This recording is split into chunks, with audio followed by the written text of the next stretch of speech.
traveler. I have something of a side quest for you today. I'm feeling a little witchy myself, and I thought I'd tell you a little witchy story today. So we'll begin with crickets in the distance, faint wind chimes, and a small crooked cottage sitting on the edge of the woods. Its windows glow warm amber, which is appealing in the dark light. Bundles of herbs hang from the porch beams. A crescent moon symbol is carved above the door, weathered smooth by time. You know the witch that lives here. You have an appointment.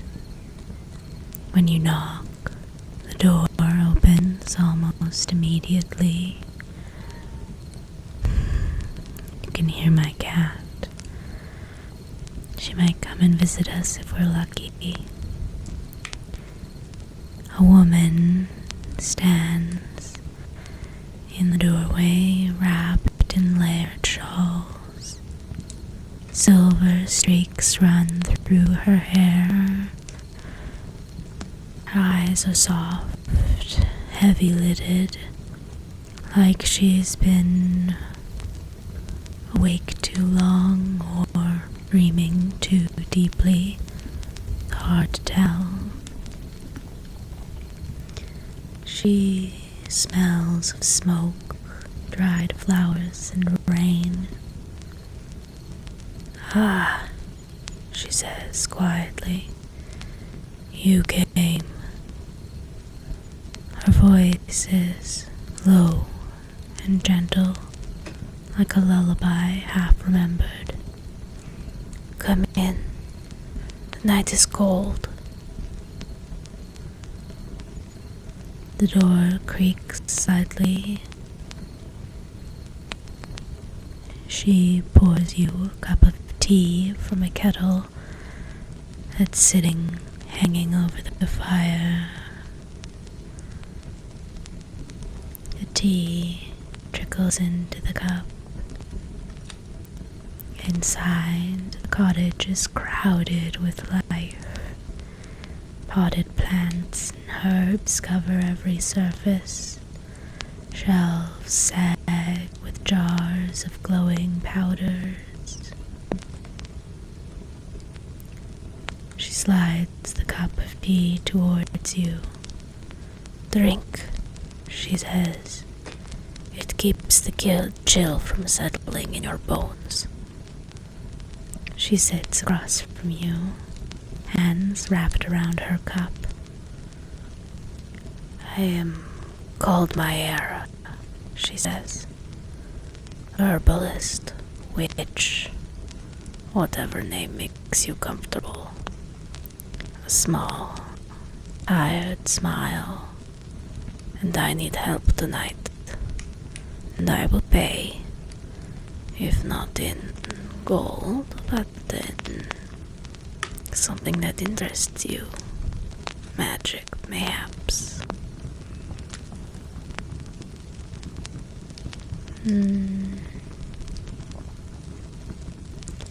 It's a question of what you're willing to give, I suppose. She asks for your time, for some help, perhaps. You're willing to go along with this escapade? Good. Myra nods, accepting whatever answer you give. "Then we understand each other," she says. She reaches under the table and draws out a small wooden box. Inside rests a charm bracelet braided with silver threads. This will, it will let you know, let him know, that is, that you are one of mine. You pause for a moment, frown for a second. She lifts her gaze towards the window. Moonlight spills across her face. The herbs bloom in a hollow, deep in the forest, but something sleeps upon them. A forest spirit, old, drowsy, grumpy when disturbed. She sips her tea. I am too tired for that walk tonight. And the spirits, sometimes they listen better to travelers. She sets the bracelet gently in your palm. Bring me a sprig or two of the moon herb. It grows only in the night, blooms only in the light of the full moon. But do not harm the spirit. Just convince it to let you pass.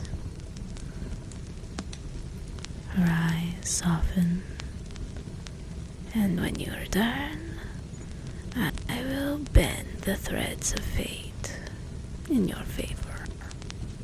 Just a little. The tea finished. Your cloak rustles as you step outside. The forest greets you with silver shadows. Branches laced together overhead. The path she directs you down is narrow. The moon is full and bright, painting everything in a pale light. Fireflies drift lazily in the air like wandering stars. You walk on and on. Hear a distant stream slowly trickling by, and after a time, the path disappears. A ring of ancient trees, their roots rise like ribs from the earth.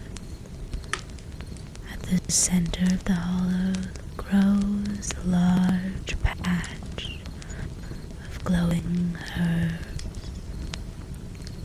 They bloom in the moonlight, eliciting. Lying directly on top of them is a spirit. Looks like a great mound of moss and bark, shaped vaguely like a reclining figure.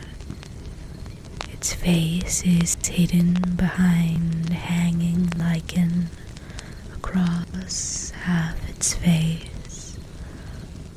One eye is closed, the other opens just a sliver as you approach.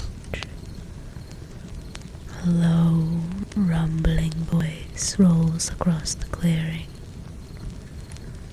Someone is stepping too loudly. The spirit shifts. The moon herbs rustle. A long arm stretches out lazily, blocking your access to the herbs.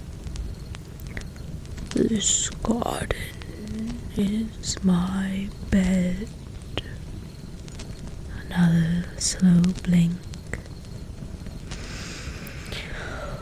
Oh, and I was having a very good nap.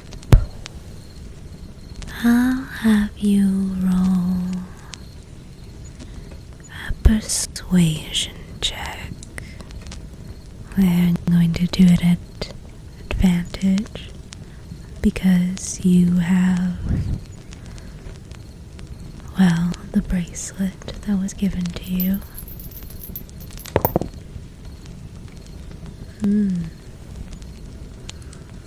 Well, could be better, but the spirit's half-open eye studies you. Why do you come to my hollow, little walking thing? Its voice is not threatening, just sleepy, ancient, a little bit cranky.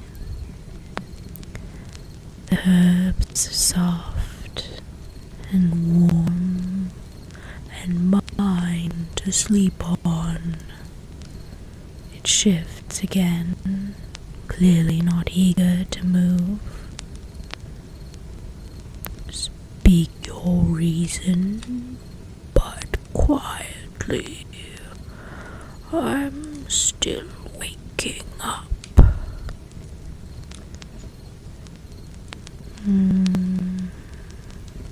You give your answer. Your request for herbs. It listens. It considers you.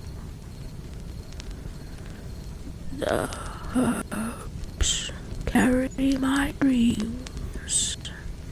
They soothe restless minds. You seek them for the shawl witch, the tired one who sings to the kettle.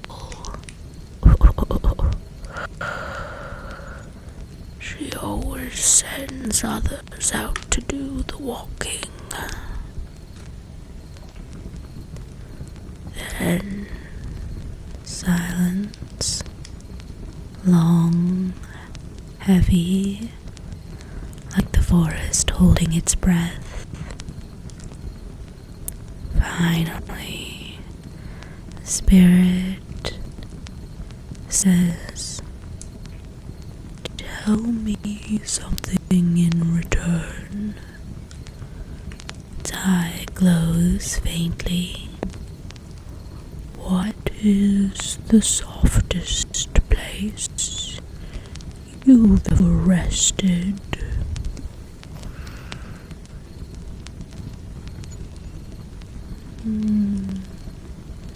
I'll let you reply that one. Decide what to tell the spirit, the softest place you've ever rested.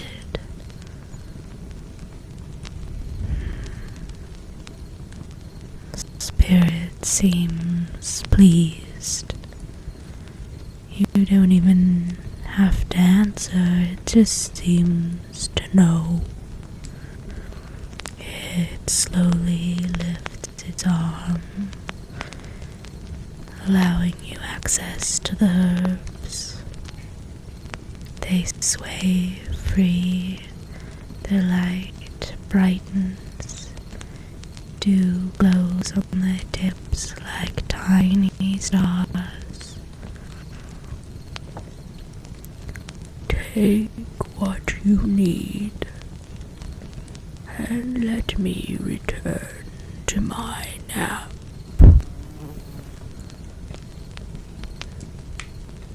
You pluck your sprig, and as you take it, warmth spreads through your fingers, calm, drowsy peace, a whisper of dreams.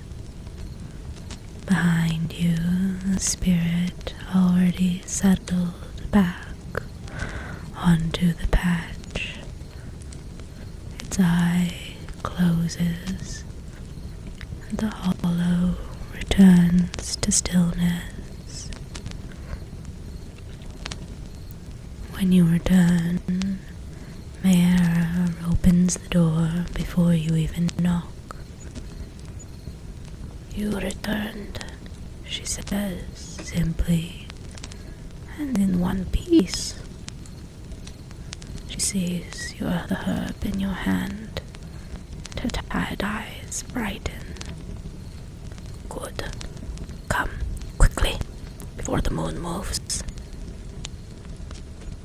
She places the herb into a stone bowl and crushes it gently in a mortar and pestle. It grinds gently. Pale light leaks between her fingers. She dips the charm bracelet into the glowing paste. Then she takes her hand. Her touch is warm, grounding, gentle. "Close your eyes," she says. She begins to chant under her breath, not loud, just loud enough for the spirits to hear. Old words, words of luck.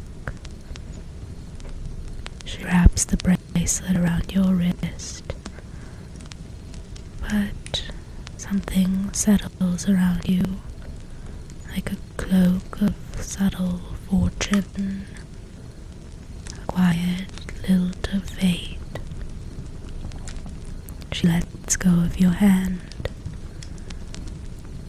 "Your steps will land softer now, and your path will curve away from needless harm." She pours the remaining tea and sits beside you this time, a companionable quiet. "The forest sleeps again," she murmurs, "and so will you tonight." She lightly taps on your shoulder with 2 fingers. "A dream will find you, one that leaves you rested when you wake." Her eyes close for a moment. "I think I will sleep now, too." The cottage is warm. The forest is calm. The moon watches silently from above. And that's where we'll end our story for today.